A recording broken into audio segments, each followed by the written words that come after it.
The guide levels a deeply unimpressed look at Bemelle. Not Bemelle. Bemelle. I will remember that one day. Sorry, dear Bemelle. You have a beautiful name. I will do my best to remember that. He then sighs, raising the bottle up so that it's more visible. He swishes it almost impatiently. It can slow reflexes and cloud the mind. Immediately, Bemelle's eyes widen incredulously. Lou gazes on with an empty expression on his face. The guide heaves another sigh, though the pain in it makes it sound more akin to a groan. He is still impatient with the group's delays as the time marches on. I will only be taking half a dose. It won't ease all of the pain.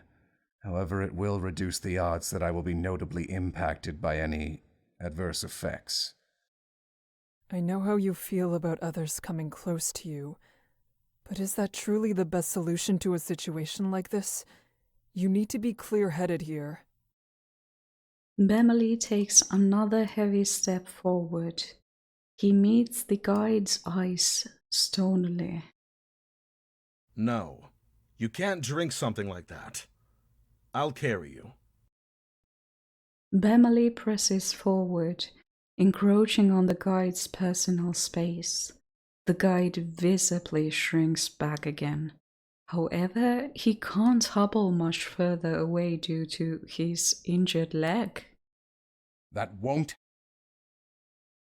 Before the guide can put forth another word, Bemelle brazenly snatches the bottle straight from his hand. Everyone is stunned to silence by Bemelle's action. Even the guide has trouble expressing any sort of emotion beyond furious disbelief. Bemelle ignores all of our reactions and smiles triumphantly, holding the bottle like a trophy. You have made it very clear that at the first inconvenience, you would leave us all for dead in the water. As you are now, that is impossible. The guide narrows his eyes at Bemelle, who only gives him a taunting grin. So, this isn't about any possible adverse effects. You want to leave me injured and immobile on purpose. Bemelle shrugs, then returns to smirking almost cockily. If there were no side effects, I likely would have thought nothing of it. However, mentioning those risks triggered something in my mind. You've never done what's best for the group, you only choose the safe option for yourself. With that in mind, I can't exactly trust you when you tell us that the medicine is truly our one option. Now, even if carrying you means that you will be more at risk than otherwise, I'm willing to make that sacrifice. But he will be in pain for the rest of our journey. If we can take that pain even partly away, why wouldn't we? Why taunt him like this? With something this serious? Bemelle chuckles derisively and rolls his eyes while spinning the medicine vial between his fingers. Please be careful, don't let it fall, we might really need it. I hope you're proud that I'm following your advised method of not considering others, guide. As much as I dislike to admit this, he might have been considering our safety before, but we just don't know how or in which ways. The way Bemelle acts now seems a bit too harsh and brash. Despite Bemelle's sarcastic jab, the guide returns to his usual empty deadpan expression and makes no attempt at rebuttal. There, he accepts it. What of you? Bemelle then turns to look at us curiously. Lou has looked away from the situation. I notice, however, that he's trying to hide a smirk growing on his lips. Bemelle seems rather pleased by the reactions thus far, grinning widely at us. If anyone is worried about my ability to carry the guide for the rest of the night, you shouldn't be. Rest assured, a willowy man like the guide won't slow me down whatsoever. He puffs his chest out proudly. Lou places his face into his hands, refusing to look Bemelle's way. Through his fingers, a glimpse of a grin still remains. Bemelle faces me expectantly. The guide also levels a steely gaze in my direction. We may be having a bit of fun getting the upper hand on the guide for a change, but if we don't go back now, we never will. Though, do we truly need to? All that matters is reaching the shore safely. What really is for the best in this situation? The guide have his medicine, Bemelle. I'm gonna agree. His expression immediately falls when I say this. He stares down at the bottle in his hands, dejectedly. I sigh. I don't enjoy dashing his hope of not being completely at the mercy of the guide. However, this reckless behavior is more likely to get all of us killed.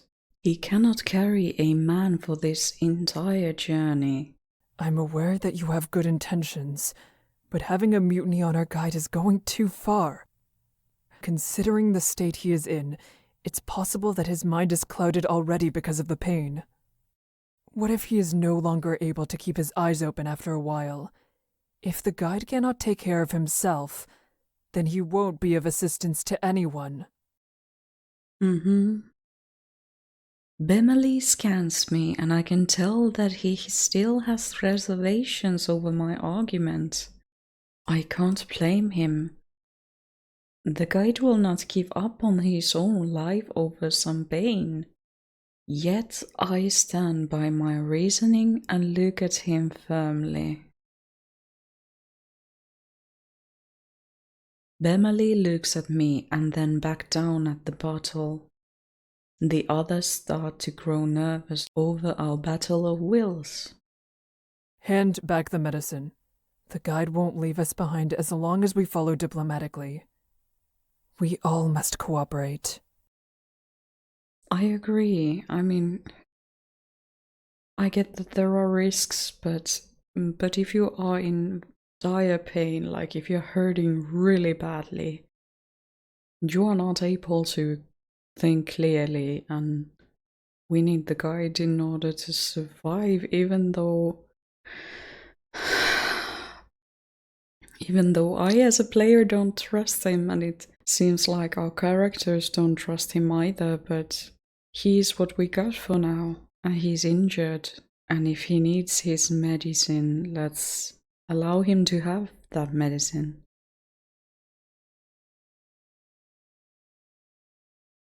We focus our sight back on the guide.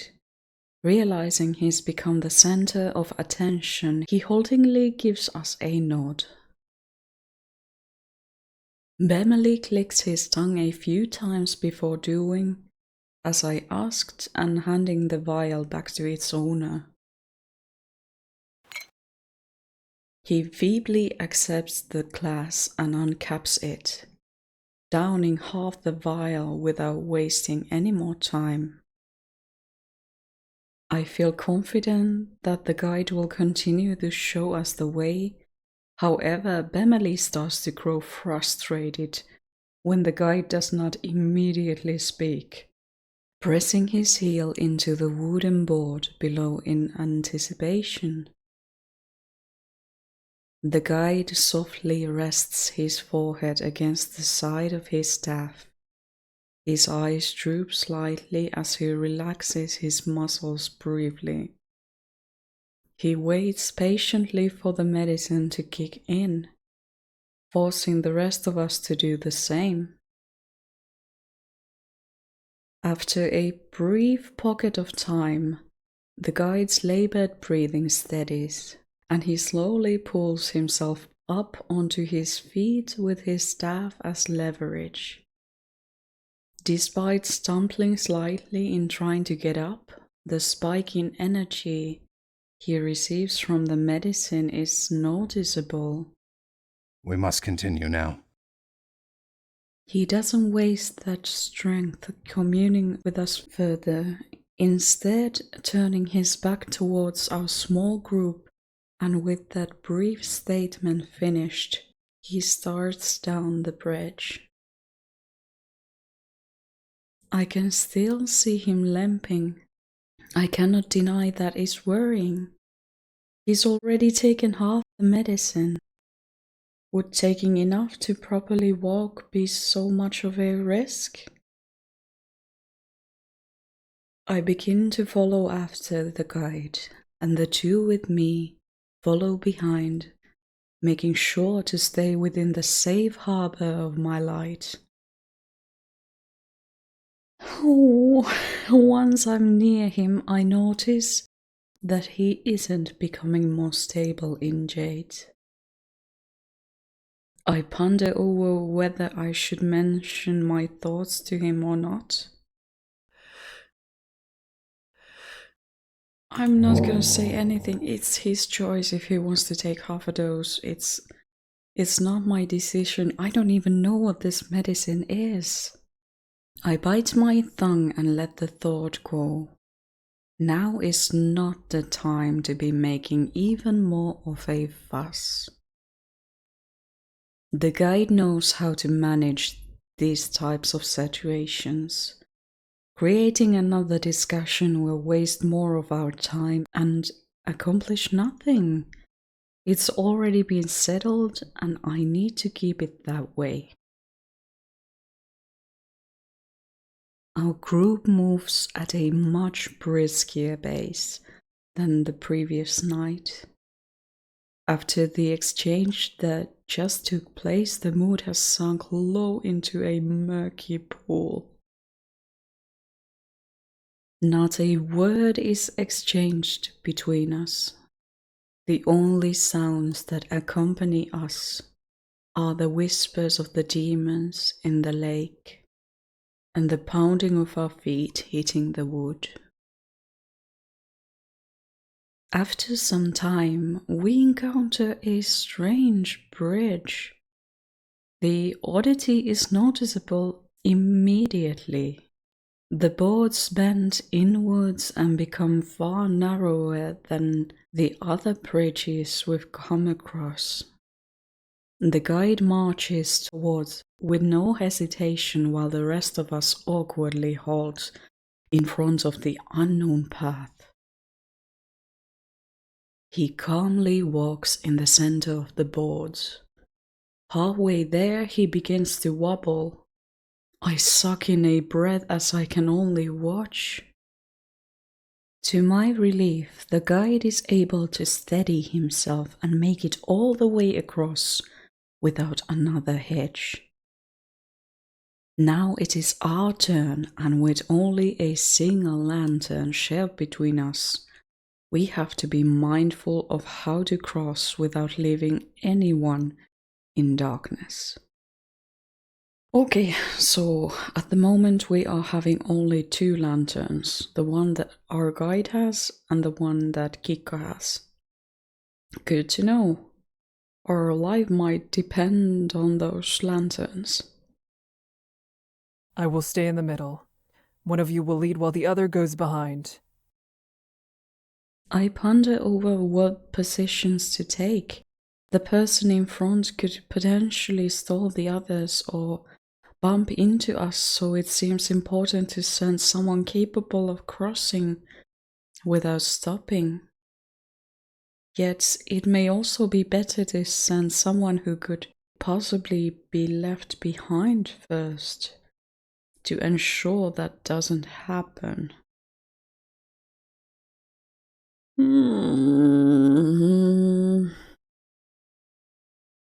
I look over to my two companions, who also seem pensive over this decision. None of us want to make the wrong choice. I hope dearly to myself that we are exaggerating how dangerous crossing this thin bridge will be. I can take the front. It won't be any trouble. In an effort to break the stalemate, Bemelle offers to go in front. Lou nods gingerly, seeming relieved that someone else made the decision. With the order decided, the three of us carefully start to make our way across. First, Bemelle steps onto the narrow bridge. A few seconds later, I follow after him, and after a pause behind me, Lou also starts going across. Oh no. As we inch our way across, something strange starts to happen. I notice the bridge start to bend down to the right. Fudge! I suddenly realize that the weight of all of us is stressing the support beams. The others have noticed as well, as sounds of alarm resound from both in front of me and behind. I speak in a hushed whisper, trying to remain calm. We need to focus on keeping ourselves centered. We can't let the bridge tilt. I think over our predicament. I can't leave Lou behind. There's nowhere for him to go with no other source of light nearby.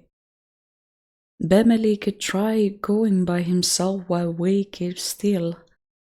We aren't close enough to the guide for Bemelle to remain in light completely. However, with only him moving, hopefully the bridge will remain stable enough for him to cross it quickly. With him safe on the other side, we will have an easier time keeping the bridge from bending again. I can't be sure if it's worth the risk though. These concerns may be a knee-jerk overreaction to seeing a sign of danger. If all of us go slowly, it's possible we could still cross together. No, no, no, no, no, no. Should no. we keep going? Did I? I'm not sure if I managed to make the choice in time.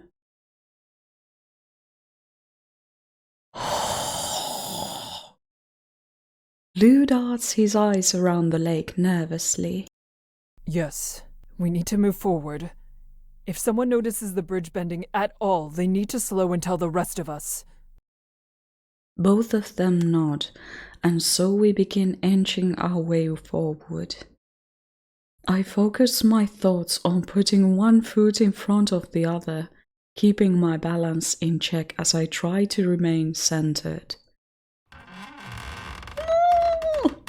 Despite our best efforts, however, the bridge begins to tilt sideways once more. We can't stay in sync with one another, causing the front bridge to bend down to the left, while the back twists to the right. Stop! We need to rebalance! All of us moving our positions at once only further contorts the bridge. It begins to rock dangerously back and forth.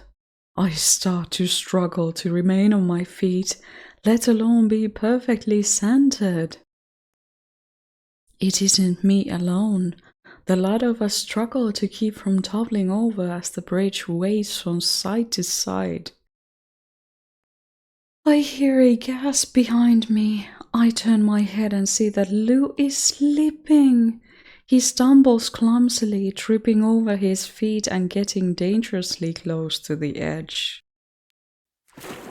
Oh, I reach a hand out to him, as futile as it is. He has already lost his balance and topples over the side of the bridge completely, falling into the water below. He doesn't call out for us or for anything. What? No. There was no chance to save him. Just like with Margaret. Oh,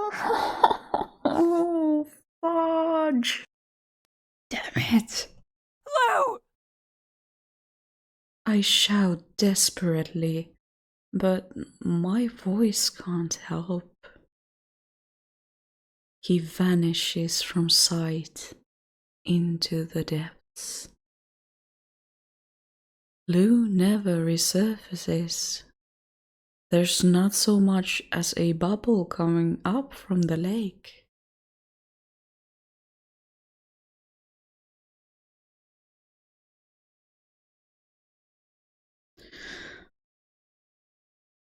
We're lost. This game certainly does not hold your hand. So I made the wrong decision. Damn. Okay, we gotta keep moving. The bridge slowly creaks back into place, sloshing as it settles into its original position, all as if nothing happened. An eerie stillness overtakes the area as I stare, mouth trembling at the place my companion was lost. I'm overwhelmed with feelings. My eyes fill to the brim with tears. Why?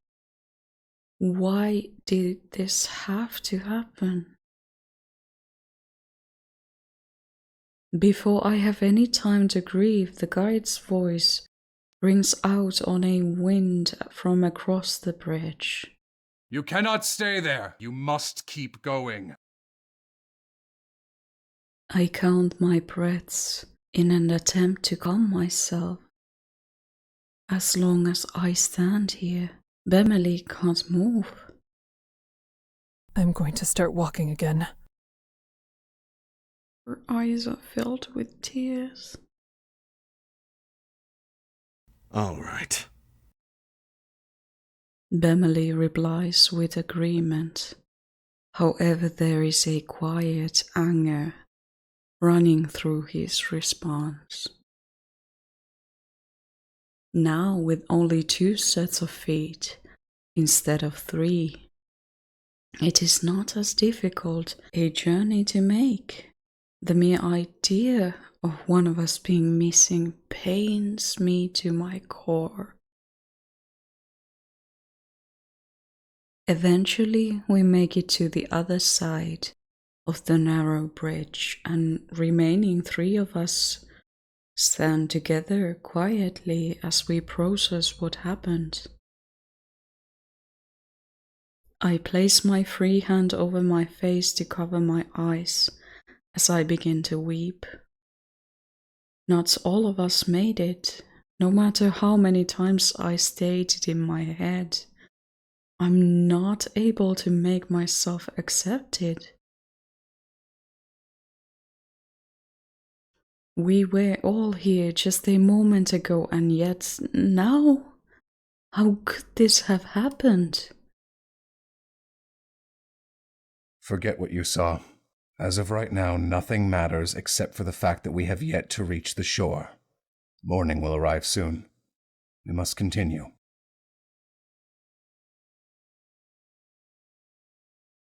I think I finally am beginning to understand him a bit more.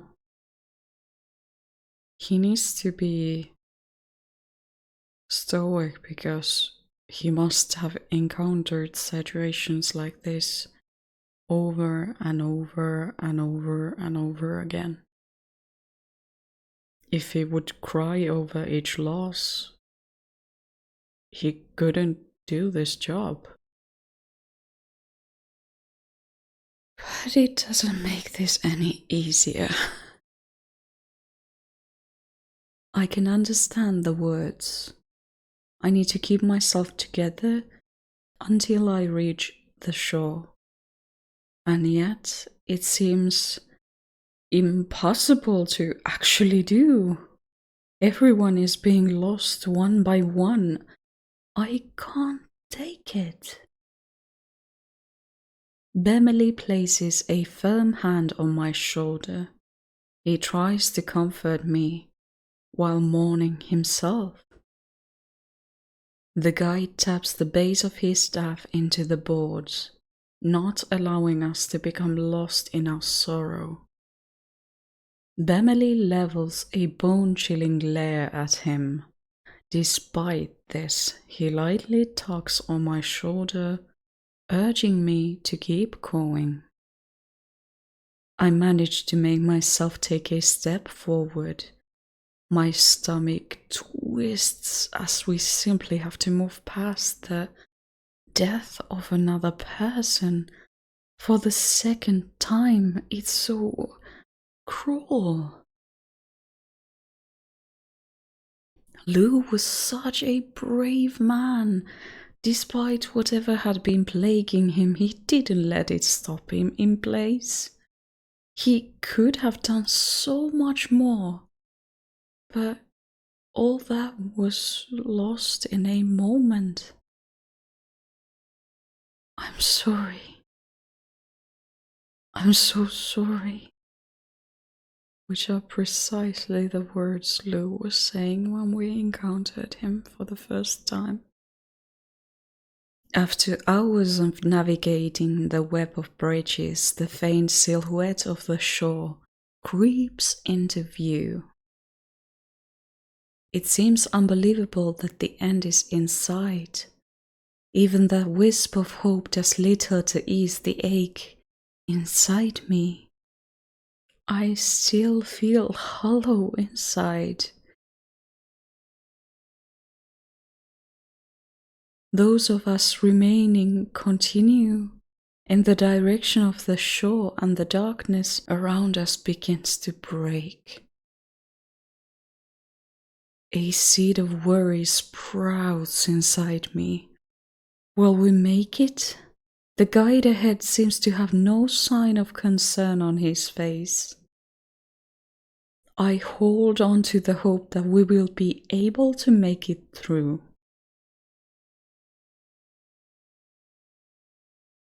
We near the very end of the bridges. I can smell the trees and the earth, and even though the fog, I can almost count on the remaining bridges between us and the land. No! I don't know. Don't. No, no, no, no, no, no, no. Go away. No. Why? But between the end and us, a prowler appears.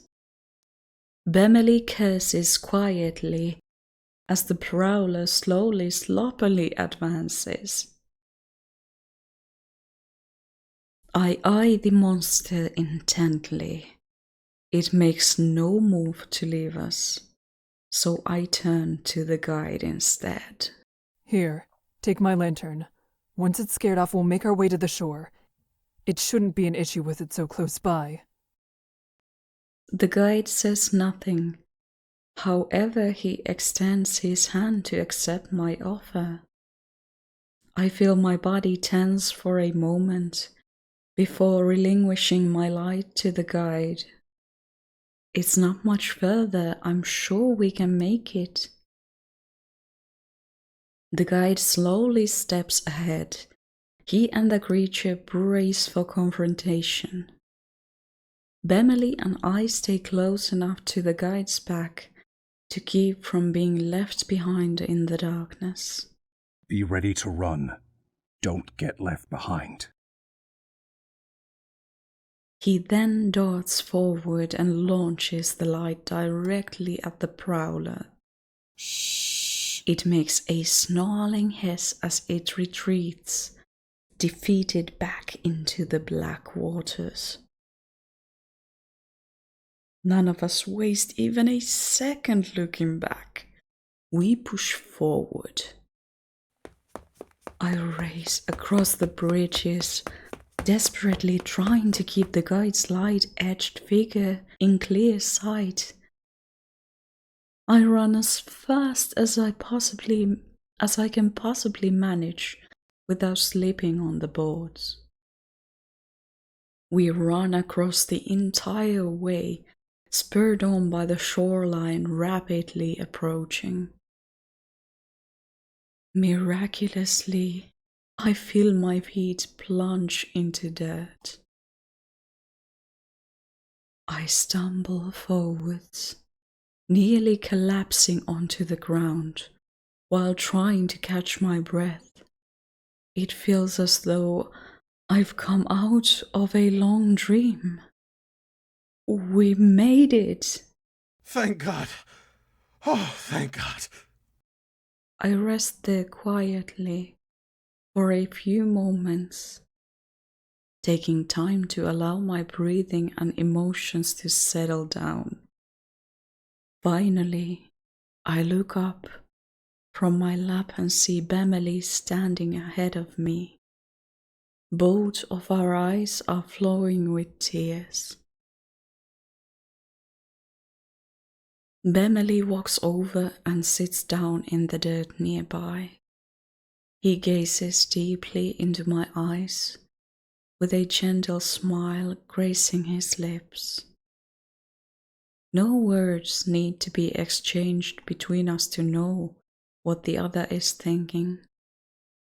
I'm glad for it because I'm not sure I would be able to speak even if I needed to. The sound of sloshing and wood lurching captures our attention as the bridges begin to sink. In a few minutes, only the lonely dock is left. With that, the guide walks towards me. It is time to leave this place. There is nothing left for you here. Upon being addressed by him, I rise to my feet. He has a calm look on his face, though there is force behind his serenity.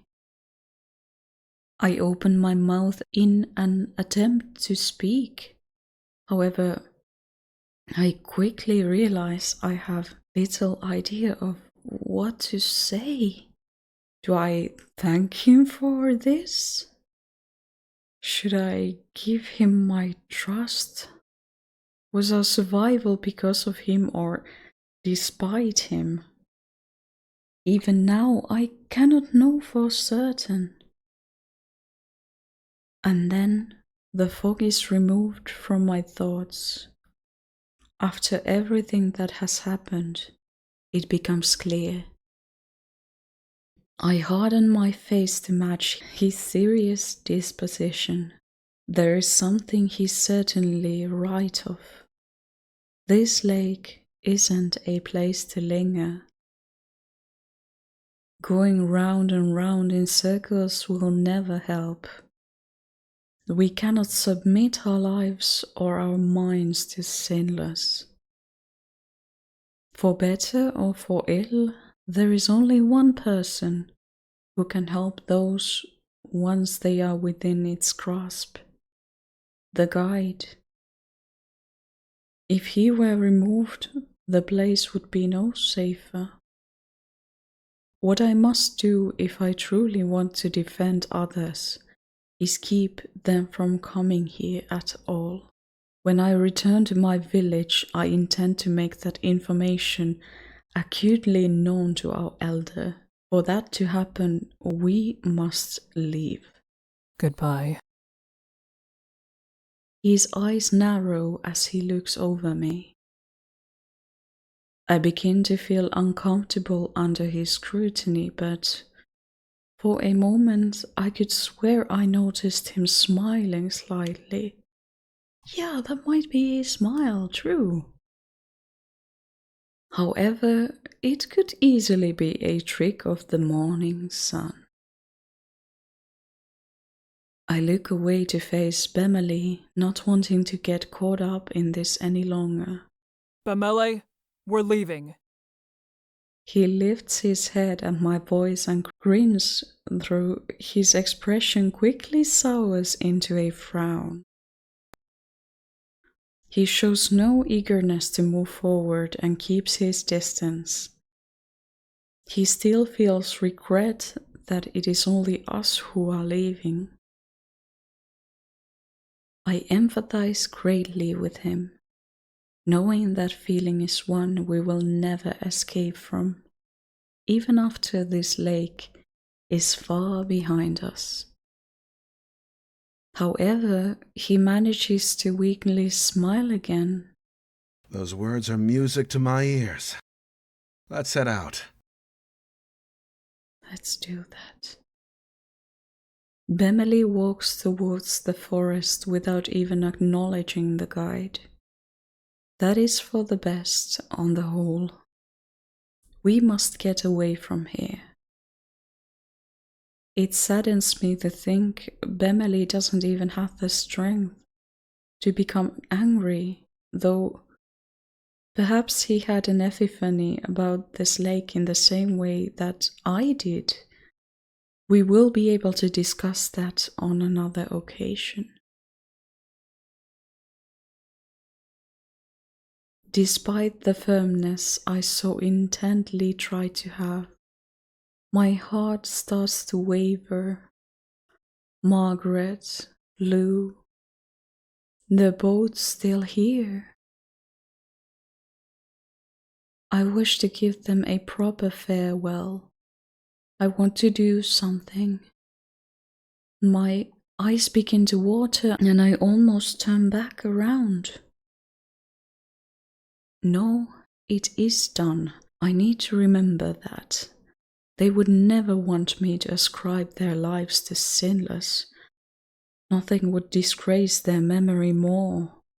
I will keep them in my thoughts without allowing the lake to poison me. With my steadfastness truly regained, I march into the light with no hesitation. With a solemn heart, I at last arrived at Hema.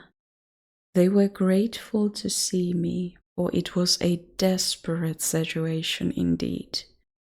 The urgency meant that my mind was occupied with other matters. I worked tirelessly to aid Hema's own guards in forcing back the brigadiers. But during the moments of calm and when the sun went down, I would remember the lake. Bemelle was of great help during the fight. His outwardly positive demeanor lifted the spirits of many around him, but I could see from the shadows in his eyes that he hadn't forgotten what we went through. Nor could I miss the distance that had grown between us. He spoke fewer words to me and I never gave him many either. Yet he seemed stronger than I had seen before.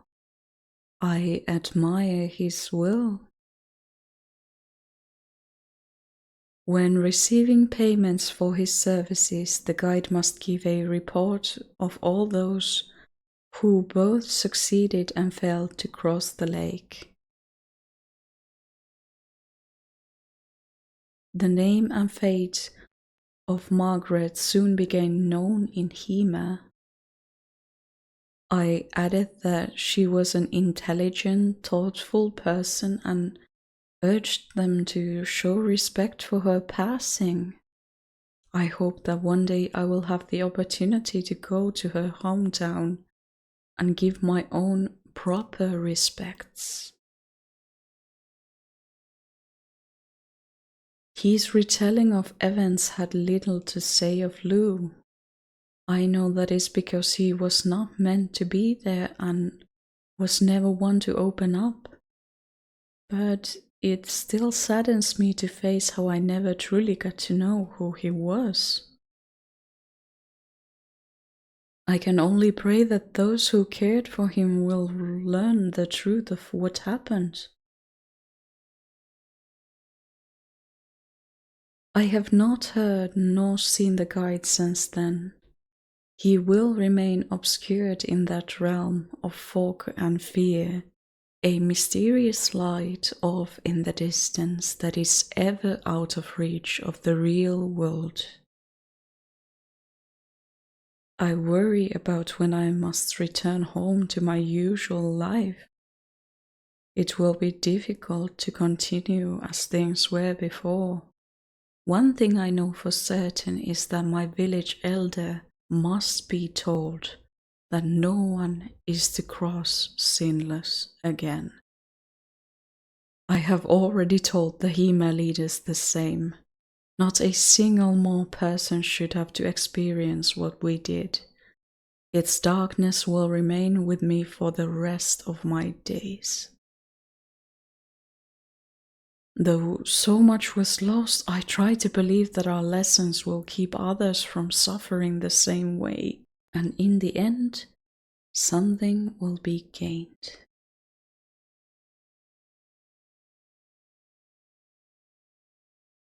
So that was Lake of Voices, a visual novel created by GB Patch. Thank you so much for sharing this gaming experience with me. It was indeed a dark tale, and the game didn't hold our hand at any point, but I enjoyed playing this visual novel very, very much. I've added links below in case you would like to support the creators of this game or play this game yourself and experience alternate endings the story has. Did you enjoy this visual novel? Who was your favorite character and why? Let me know your thoughts in the comment section.